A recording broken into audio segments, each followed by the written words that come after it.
Urte berriarekin bueltan gara Burdinesian. Gaurkoan beti bezala azken asteetako albisteen inguruan arituko gara. Besteak beste, Brasil, Villalba eta Hernani bisitatuko ditugu. Hau eta gehiago gaur Burdinesian.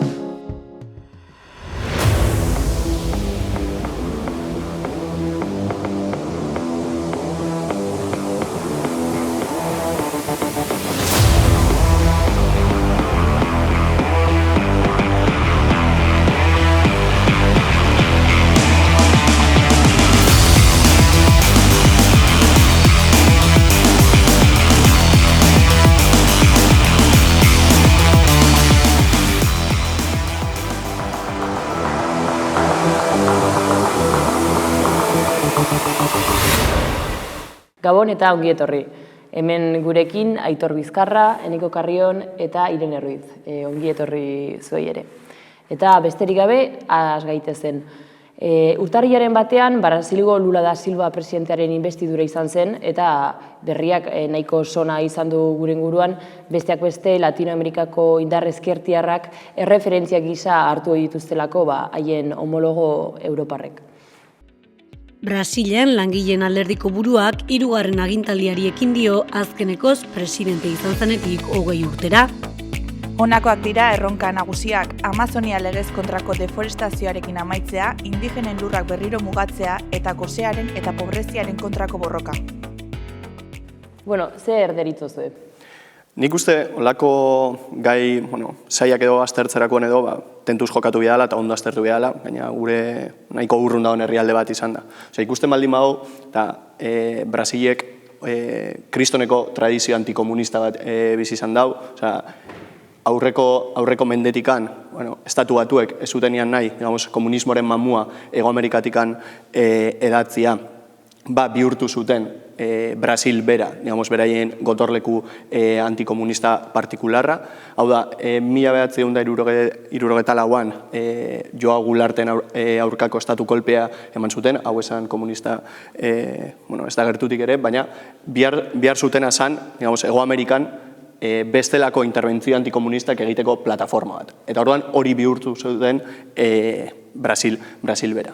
Bere tradizioan oso ohikoa da, joera antikomunista horiek ikustea, aurreko legislaturan Bolsonarokin ikusi izan moduan. Horren adibide bat dago, nahiko ezaguna dela behintzat Brasilen, dela 1995an egon zan saiakera, altxamendu komunista baten saiakera, hori zanpatua izan zan, eta ordutikan urtero ospakizun bat egiten da, garaipen antikomunista hori, deitzen zaio La Intentona.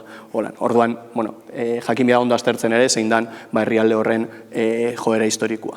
Horrek ez daukentzen beste sektore batzuetatik ere, dana onartzean edo Hego Amerikako esperientziekiko olako posizioa kritiko bat ego hartzea. Gure lana ere badalako posizio politiko horiek eta proposamen politiko horien mugak argi ikustea. Ikustea, esperientzia hauek edo bilatu dutena da olako birbanak eta politika batzuk edo biratzea, olako gobernu popular edo herrikoi batzuk sustatzea, gehien bat eta lotuta beraien lehen gaiekiko gaitasun batekin. Hau da, Brasilen kasuan, gehien bat mineralekin lotutakoa, burnia, urria eta olako elementukin eta hortaz aparte ere, petroleo eta gasarekin lortzen zuten, eta momentuan prezioak igotzen ziren momentu batzutan lortzen zuten, etekinen bitartez, lortu dute, bolako politika, birbanak eta politika batzuk alfabetizazio tasak igo, pobrezian aurka borrokau, eta hori, evidentemente, egia da, baina ikustea ere,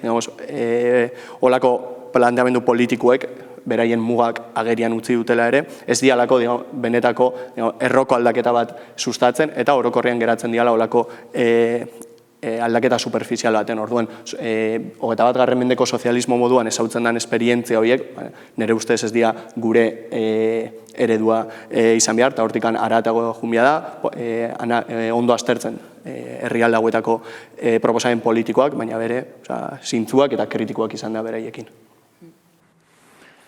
Eta gainera, kasu honetan berriro entzun behar izan dugu betiko demokrazia burgesa versus fasismoa dikotomia faltsu hori. baina hori agian beste programa baterako utziko dugu, eta pasa gaitezen hurrengo notizira. Bilalbako etxebizitza asanbladak salatu du 40 pertsona etxegabetu dituztela era ilegalean, nola eta bizi ziren blokeari sua emanez. 40 pertsona baino gehiago legez kontra etxegabetu dituzte Bilalban. Joan zen asteko asteazken goizaldean nahitak piztutako suteak izan ziren Sareb jabeden etxebizitza blokeetan. Abenduaren 29an mobilizazio jendetsu bat izan zen Bilalban, batzuek seinalatu egiten dute, beste batzuek su ematen dute lelopean. Hurrengo egunean, erretako etxebizitza blokerako sarbidea hormatu eta itxi zuten eta alarmak eta kamerak jarri zituzten eskaileretan eta korridoretan. Notizia oso larria da, ez dakit zer daukazu esateko? Gaian apur bat sartzeko, gustatuko litzaidake lehenengo elementu bat mahai gainean jartzea dela gertakari hau bera kokatzen dela hainbestetan hitz egin izan dugun okupazioaren kontrako ofentsiba orokortu baten baitan, ez? Ikusi izan dugu orain arte eta komentatu izan ditugu aurreko saioetan zelan PSOEren desalojo azkarretarako lege proposamen hau bat zegoela eta zelan horrek bide judizialetatik gogortzen duen okupatzeko aukera hori, edo behintzat kriminalizatzeko aukera gehiago zabaltzen dituen. Hori batetik. Baina gerora ere existitzen dira horrelako beste bide extrajudizial batzuk, hor koka genitzake esaterako segurtasun enpresen ekinbideak edo, koka genitzake baita talde parapolizial hauen guztiz mertzenarioak diren ekimenak edo desalojo saiakerak eta desalojoak, eta uste dut azkenengo horren baitan kokatu beharko genukela gertakari hau ere bai, ez? Zelan modu zuzen batean eta inolako prozesu judizialik gabe, inmediatoki familia proletario askoren etxe bizitzarako sarbide hori ukatu izan zaien. Hori batetik, bestetik ere uste dut nahiko larria da, zuk aipatu duzueli, eta bere arriskuak ere baitu horrelako gertakariak edo horrelako notiziak agertzea, besteak beste bermatzen duelako okupazio edo desalojo ilegalak gauzatzeko normalizaziorako paradigma bat mahai gainean. Horrekin batera, bai ustut komentatzekoa dela izugarrizko basakieria izan dela gertatutakoa, bizirauteko okupatzea baino besterik ez daukaten familia proletario horiek eta bizilagun horiei ukatu zaie esan bezala etxe bizitzarako eskubidea bera, desalojatu dituzte eta gainera orain egoera larriago batean utzi dituzte. Hor, bai komentatzeko Bilalbako PSOEko figura politiko batek bai aipatzen zuen ekimena gaitzesteaz gain, edo gertatutakoa gaitzesteaz gain, aipatzen zuen zelan baituzten horrelako zerbitzu sozialetarako sarbidea eta hain justu Bilalban ez dago horrelako etxe bizitza sozialerako aukerarik, apenas. Orduan hori batetik, eta gainera gertakaria bera ustut kokatu beharko litzatekela ez forma isolatu batean, aurretiaz ere bai Bilalban saiakerak egon ziren eta horrelako bulego antiokupa bat ezarri zuten, era berean udan ustut ere aipatzen zutela horrelako seinalamenduak ere egin izan zaizkiela bertako bizilagunei, eta honek guztiak demostratzen du, erakusten du, ez burgesiak ez eta estatuak kapitalaren logikaren baitan etxe bizitzarako sarbide hori edo horretatik kanpo sarbidea bilatzen duen ororentzako aukerarik ez duela utziko edo ez duela onartuko, eta are gutxiago borroka bera estatu sozialistaren eraikuntzapean edo eraikuntza horri ekarpena egitera bidean planteatzen ditugun bestelako forma organizatiboak. Bai, eta gainera iruditzen zait dagoela ez dait. Ofensiba burgesa ari da plano guztietan gauzatzen. Eta besteak beste, kode juridikoen eta gogortzearekin eta proletargoaren bizimoduaren kriminalizazio moduko baten testu inguruan gertatzen dau eta hau guztia naturalizatzen dugu hain zuzen testu inguru guzti hortan. Eta gainera egiten dute segurtasunaren izenean. sekurokraziaz eta asko mintzatu gara pandemia sasoian, baina segurtasunaren izenean egiten omen dute. Hori bai, segurtasunaren kontzeptu burgesa, esan nahi du horrek. Baliatzen dituzte edabidek eta horrelako kontzeptu abstraktu batzuk, berdintasuna, askatasuna, segurtasuna, baina dira, segurtasun, berdintasun, askatasun kontzeptu burgesak. Kontzeptu hori egiten dute realitatea alderantzikatu. Adibidez, segurtasunak gizarte honetan esan nahi du klase jabedunen jabetzen eta beraien segurtasuna eta jendeak alegorrian geratzea. Askatasuna esan nahi du, klase jabedunen, ez dakit, elkartrukerako eta mugitzeko, territorioa mugitzeko askatasuna, eta jendesearen gozez hiltzeko askatasuna adibidez, eta berdintasun formalaren azpian ere eskutatzen da klase arrakala ikaragarri bat. Orduan kontuz izan behar dugu kontzeptu horiekin guztiekin eta eskutatzen dutenarekin. Ez di ezagutela sartu segurtasunarekin, hemen geure segurtasuna bermatzeko baliabideak geu sortu beharko ditugu, haiek segurtasunaz mintzo direnean, ez dira gure segurtasunaz mintzo eta horrekin kontu zibili behar. Hor, garrantziak ere ikustia, instituzioen neutraltasun falta hori, eta hor, sartzea, dikotomia faltsu hori publiko eta pribatuan artekoa, ze kasu honetan, desalojo hori gauzatu da bena, Sareb da, estatuaren banko txarra edo banko malo moduan zautza dana, orokorrean izan zala, 2012an sortu zana, 2008ko krisiatik datozen produkto finantzario, mailegu eta hiri ezinak edo, bere baitan sartu zian edolako banku bat, eta bintxe bere funtzioa dela, horiek saltzia. Eta salmenta horiek emateko, zuzenian lan itxe hau, KKR edo Blackstone bezalako inbertsio funtsekin. Azkenengo hau Blackstone deitzen zaio el casero de España. Oda, bere hiriezinen gehiengoa bere kontrolpian dauzenak. Eta hauek dira, benetan gero, teknika mafiosoen bitartez, pertsona hauen bizitzak arriskuan jarri dutenak, eta jarraituko dutenak, segurazki. Inungo dudarik gabe. Beste zer ez badukazue gehitzeko hurrengo berriari helduko diogu. Hemen aipatu duzu eta hala da, zein dira botere burgasaren muga etikoak, ez daukan muga etikorik. Eta muga etiko oro saltatzeko prestutasunaz ari garela, beste gai bat ireki nahiko nuke. Eta hori baino lehen, bi zifra, nahiz eta batzuek nahioko luketen zifra hauek ezkutatu. Lehen zifra, 3.000 euro. 3.000 euro da Hernaniko udalak, zeina Bildurena den mugimendu sozialistari jarritako izuna, txosna bat jartzeagatik. Beste zifra bat, 62 milioi euro, hori da azken 7 urteetan sortu eta EH Bilduk Espainiar estatutik jaso duten diru kopurua. EH Bildu buru duen Hernaniko udalak 3.178 euroko izuna jarri dio mugimendu sozialistari alkatearen dekretuz. Udalak eta txosna batzordeak jarritako beto politikoari aurre egin eta gainerako eraginen modura festetan txosna jartzeagatik izundu dute mugimendu sozialista. Elkarretaratzea izan zen Hernaniko udaletxe aurrean mugimendu sozialistaren kontrako errepresioa eta espazio publikoaren privatizazioa salatzeko. Horrez gain, Euskal Herriko hainbat herritan margoketak agertu dira.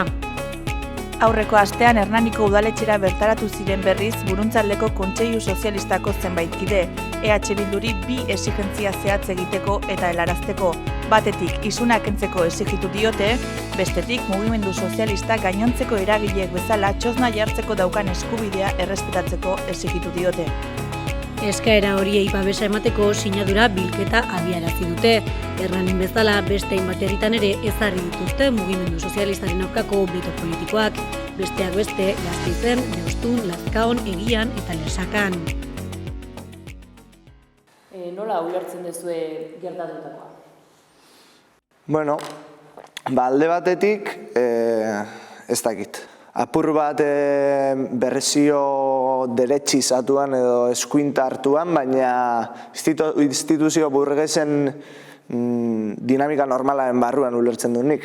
Gero aparte kontuan izan behar dugu, Bildu 187an eta sortu 186an daudela estatuak finantzatuta, eta horrek esan nahi du, pisu erlatibo oso txikia daukala, edo ekonomikoki oso garrantzia txikia daukala beraientzat txosnagunearen historia guztionek. Alegia, beraiek ez dira horti finantzatzen den mugimendu bat, beraiek dira mugimendu instituzional bat estatuak era finantzatua.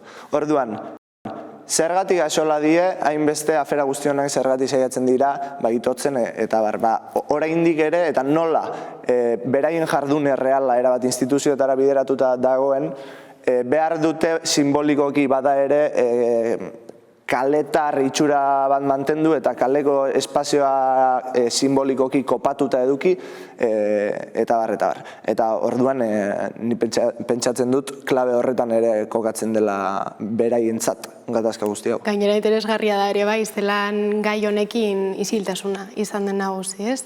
Ez den horrelako errepresio kasu baten aurrean, ez den agertu, ez salaketa formato horren baitan ere bai, udalaren inolako mesurik, guazten esatera, formalki ere horrelakoak ateratze dituztelako, eta zelan ere, eraberean edatu izan duten, edo aukerak egon izan diren, eta itxura guztia dauka, horrelako mesu bat zabaldu izan dela, militantziaren baitan, gaiaz ez hitz egiteko esan ez edo.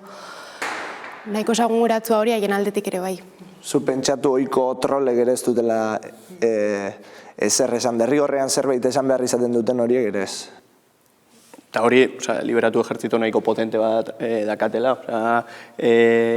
Hernaniko udaleko kontuetan eta holan behirauta, alkatean eta 7 zinegotzien artean urtean 225.000 euro gordin kobratzen dituzte. Uste dut, nahiko esanguratsua dela. Eta guri, beste 3.000 euro kenduta, pixka gehiago, batematek. Bai, eta isunarena, apurate lehengora itzuliz, isunarena atentzio ematen duen zerbait izan daiteke hainbatentzat, baina kontuan izan behar dugu, mugimendu sozialista sokoratu, simbolikoki eta ekonomikoki itotzeko Ezker Abertzalearen kanpaina guzti horren baitan, eskura dauzkaten baliabide guztiak erabiliko dituztela. Izan beraiek monitorizatutako edo hegemonizatutako jai batzordeak, zein orain udal batean egonik beste baliabide administratibo batzuk isunak kasu. Arraro egiten zaigu agian, herri honetan horrelako modus operandiak normalki EAJak erabili dituelako, baina PNV bizatze nahiko nabarmen gertatzen ari da EH Bildun. PNV-ren marka blanca esango dugu, ez? Hor, nik jarraituko nuke bizkat Irenek botaen ideiakin, isiltasunana eta holan, nola, laster kanpaina elektorala datorren, da orduan beraien jendia lasai mantendu bidaute, ez egoteko olako gatazkaik, eta beraien irudia ez egintzeko, eta PNV-ekin borrokan hortan sartzeko. Gaina, hitzegin izan duten pertsona gutxiek esate dute, eta kritikak etorri dira guregana, berriz be gai hau mai gainean jartzearen, como jodeke pesaos, berriz ere ondaz hitz egiten ari zatea. Eta evidente gure erantzuna irmoa izan bida, olako eraso bakoitza erantzungo dugula, biadan kontundentziakin. Zoguna utziko da, abusoiak moduan beraie gaina guri jo eta gu isili gerau.